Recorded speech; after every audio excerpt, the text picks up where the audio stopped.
YouTube, it's Grace and welcome to episode 20 of my series where I take every single painting from Minecraft and make them in real life. As of today, I am 2/3 done with this series, so I am excited to get these last 10 done. But this week I am making the bomb painting, which I'm not sure why it's called that because it's definitely not a bomb, I hope. And as always, don't forget over on my Etsy, I have painting guides you can download for every single painting I've made in this series so far. If you want to just use this video as a tutorial, feel free, but if you want something more structured, just know that those are always there. My Etsy link is in the description, but without further ado, let's get into it. This week I'm going to be making the bomb painting, which is 16 by 16 pixels on this canvas, which is 12 by 12 inches. So to figure out the size of each pixel, I take that 12 inches and divide it by 16 and get 0.75.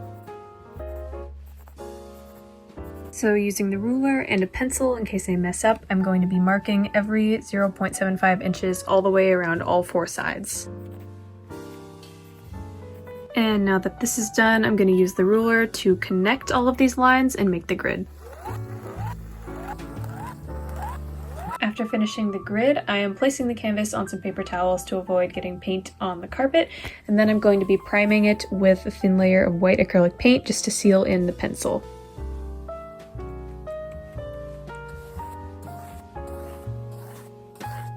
And now that I've finished the primer, I just have it sitting on these little containers so that it doesn't dry to the paper towel, but once this is dry, I'll come back and start on the color. Okay, it's the next day, and now that this is dry, I'm going to go ahead and paint the border with this brown color.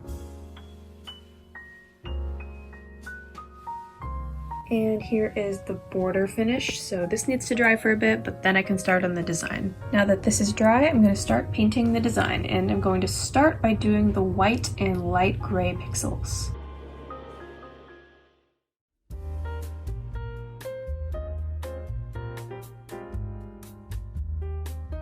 Okay, I filled in a couple different shades of gray, a light beige, and a white, and I'm getting bored, so I'm gonna start doing the different shades of orange. Right now, all the colors I'm using are literally just containers that I'm reusing from my last painting, so I haven't mixed anything new yet.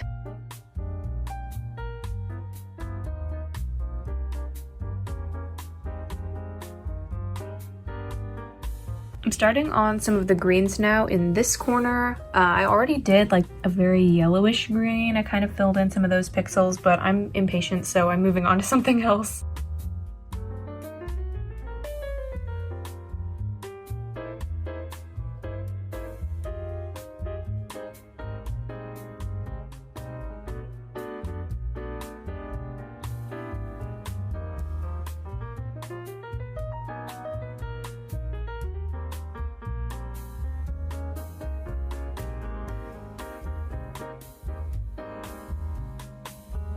I just finished the first coat of the bottom section of this painting, so now all that's left is the sky, which is a whole bunch of different shades of white and light gray, and then like really light greenish grays and bluish grays.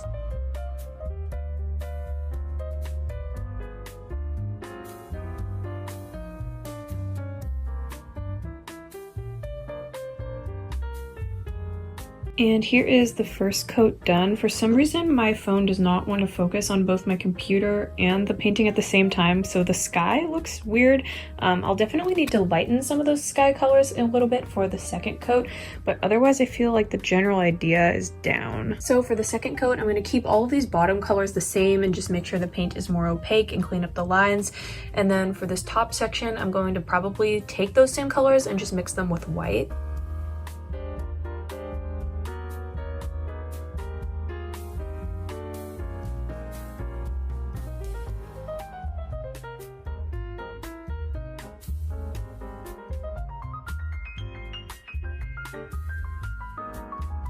And here is the second coat done. Again, I still think I need to lighten the sky part a little bit. I don't know why my thing won't focus on both at once. This is really annoying. It actually looks like that, but yeah. But the lower part of the painting is looking pretty good. There's some colors that will probably need a third coat, like this green color here, just because for some reason the paints I use, the yellows and greens, are really thin, which is kind of frustrating. But I'm gonna let everything dry for a while, and then I'll come back in and add a bunch of details and fix everything up. Alright, it's the next day, and I have a strategy for how I'm gonna fix this part. So after I finish the second coat, I usually move on to details, so I'm going to sort of combine the details with fixing this part. So what I need to do is I need to make everything just a little bit lighter, but I also need to pixelate everything out. So what I'm going to do is take each of these colors and mix them 50-50 with white and then use that color to pixelate it out. So for example, this light green color here, I am just mixing it half and half with white, and then I'm going to use this new color to kind of blend outwards from the white pixels. So looking at the reference, I can tell this one needs to be lighter and this one needs to be lighter. Now I'm doing these blues, so I just took it and added a bunch of white to it. I kind of struggle with a whole bunch of pastel colors because I tend to make them too dark, but it's really hard to make them subtle enough where you can tell the difference, but they still have like the tint of the color you want, if that makes sense. I just lightened